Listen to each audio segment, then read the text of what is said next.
भगवान राम को 14 वर्ष का ही वनवास क्यों?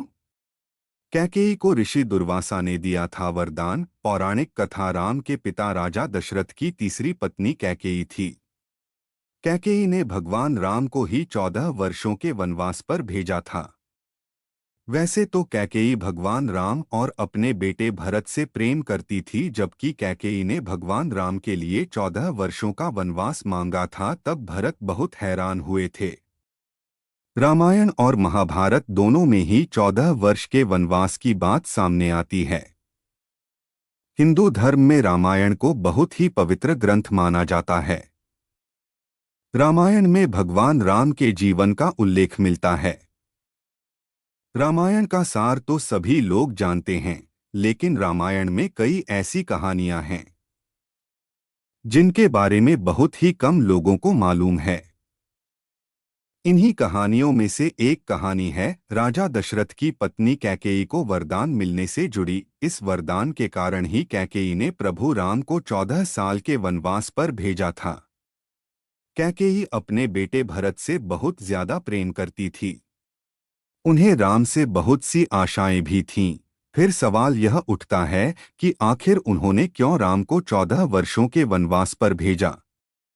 राजा दशरथ के विवाह के पहले कैकेयी महर्षि दुर्वासा की सेवा किया करती थीं।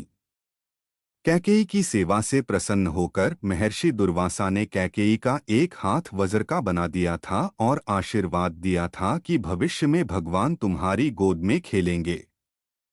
समय बीतता गया और कैकेयी का विवाह राजा दशरथ के साथ हुआ।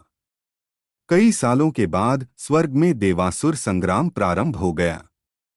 देवराज इंद्र ने राजा दशरथ को सहायता के लिए बुलाया। रानी कैकेयी भी महाराज की रक्षा के लिए सारथी बनकर देवासुर संग्राम में पहुंची थी। युद्ध के दौरान महाराज दशरथ के रथ के पहिए की कील निकल गई और रथ लड़खड़ाने लगा। ऐसे में कैकेयी ने कील की जगह अपनी उंगली लगा दी और महाराज की जान बचा ली। राजा दशरथ कैकेयी के युद्ध भूमि में साहस से बहुत प्रसन्न हुए और उन्हें 3 वरदान मांगने के लिए कहा। कैकेयी ने उस समय प्रेमवश कह दिया कि इसकी जरूरत नहीं है, अगर कभी जरूरत होगी तो मांग लूंगी। कैकेयी ने राजा दशरथ को इसी वरदान के जाल में फंसा लिया और राम के लिए 14 वर्ष का वनवास मांग लिया। लेकिन राम के लिए कैकेयी ने 14 वर्ष का वनवास ही क्यों मांगा? इसके पीछे कई अनेक राज हैं। 14 वर्षों का ही वनवास क्यों? कैकेयी ने ही भगवान राम के लिए 14 वर्ष का वनवास मानकर यह समझाया कि व्यक्ति युवावस्था में अपनी 14 यानी 5 ज्ञानेंद्रियां, 5 कर्मेंद्रियां और मन, बुद्धि, चित्त और अहंकार को बस में रखेगा, तभी अपने अंदर के घमंड और रावण को मार पाएगा। कैकेयी को था राम पर भरोसा। जिस समय ये घटना अयोध्या में घट रही थी, उस समय रावण की आयु में केवल 14 वर्ष ही शेष बचे थे। यह बात कैकेयी जानती थी। यह घटना तो अयोध्या में घट रही थी, लेकिन इसकी योजना देवलोक में बनी थी। कैकेयी को राम पर भरोसा था, लेकिन दशरथ को नहीं, क्योंकि वह राम के साथ पुत्र मोह में बंधे हुए थे। भगवान राम ने की थी योजना तैयारी। भगवान राम श्री हरि विष्णु के अवतार थे। यह सारी योजना उन्हीं की बनाई हुई थी। इस योजना में भगवान राम ने सरस्वती से मंथरा की मति में अपनी योजना डलवाई। मंथरा ने कैकेयी को वही सब सुनाया और समझाया जो सरस्वती करवाना चाहती थीं। इसके सूत्रधार स्वयं भगवान श्री हरि विष्णु थे। उन्होंने ही यह योजना तैयार की थी।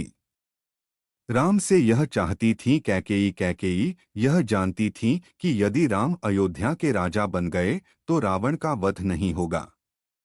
इसके लिए वन में तप करना जरूरी था। कैकेयी चाहती थी कि राम केवल अयोध्या के ही सम्राट न बने रह जाएं, वह विश्व के समस्त प्राणियों के हृदय के सम्राट बने। इसके लिए राम को अपनी समस्त शोधित इंद्रियों और अंतःकरण को तप के द्वारा सिद्ध करना होगा। शनि की चाल से 14 साल रामायण और महाभारत दोनों में ही 14 वर्ष के वनवास की बात सामने आती है।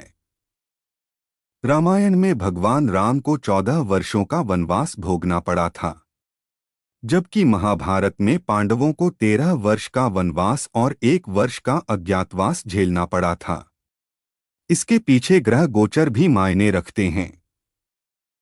उन दिनों मनुष्य की आयु आज के जमाने से काफी ज्यादा हुआ करती थी, इसलिए ग्रहों की दशा भी ज्यादा होती थी। शनि चालीसा में उल्लेख मिलता है, राज मिलत बन राम ही दीन्हा, कैकेयी की मति हरि लीन्हा, यानी शनि की दशा के कारण कैकेयी की मति मारी गई और भगवान राम को शनि के समय अवधि में वन वन भटकना पड़ा। उसी समय रावण पर भी शनि की दशा आई और वह राम के हाथों मारा गया। शनि ने अपनी दशा में एक को कीर्ति दिलाई और दूसरे को मुक्ति।